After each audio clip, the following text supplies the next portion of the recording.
కమిషన్లు కాంట్రాక్టులు వాటాలపైనే కాంగ్రెస్ నేతలకు శ్రద్ధ అన్నారు మాజీ మంత్రి కేటీఆర్. నిజాయితీగా గెలవలేక తమ కార్యకర్తలను అధికార పార్టీ జైల్లో పెట్టించిందన్నారు మాజీ మంత్రి హరీష్ రావు. సంగారెడ్డి జైల్లో బీఆర్ఎస్ కార్యకర్తలతో ములాఖత్ అయ్యారు హరీష్. అన్యాయాలను ప్రశ్నించినందుకే అక్రమ కేసులు పెట్టారన్నారు.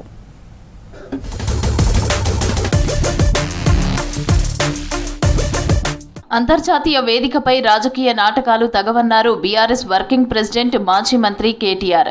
యూత్ కాంగ్రెస్ నేతలు అల్ప రాజకీయాల కోసం ఏఐ సమ్మిట్ ను వేదికగా ఎంచుకోవటం అత్యంత విచారకరమన్నారు. ఇలాంటి చర్యలతో ప్రపంచ దేశాల ముందు భారత ప్రతిష్ట దెబ్బతింటుందన్నారు. ప్రజాస్వామ్యంలో భిన్నాభిప్రాయాలు ఉండటం సహజమేనని, కానీ ఎక్కడ ఎలా నిరసన తెలిపాలో అర్థం చేసుకోవటం చాలా ముఖ్యమని ఎక్స్ లో పోస్టు చేశారు కేటీఆర్.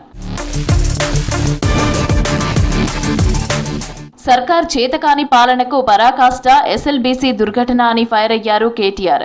ఎస్ఎల్బీసీ సొరంగం కుప్పకూలి ఏడాది కావస్తున్న కార్మికుల మృతదేహాలను వెలికితీయటంలో కాంగ్రెస్ ప్రభుత్వం విఫలమైందని ఎక్స్ లో పోస్టు పెట్టారు.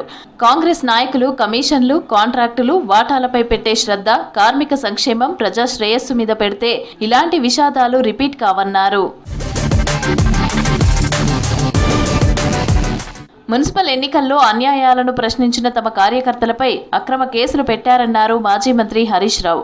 నిజాయితీగా గెలవలేక బీఆర్ఎస్ కార్యకర్తలని జైల్లో పెట్టారని విమర్శించారు. సంగారెడ్డి జిల్లా జైల్లో ఉన్న బీఆర్ఎస్ కార్యకర్తలను పరామర్శించారు హరీష్.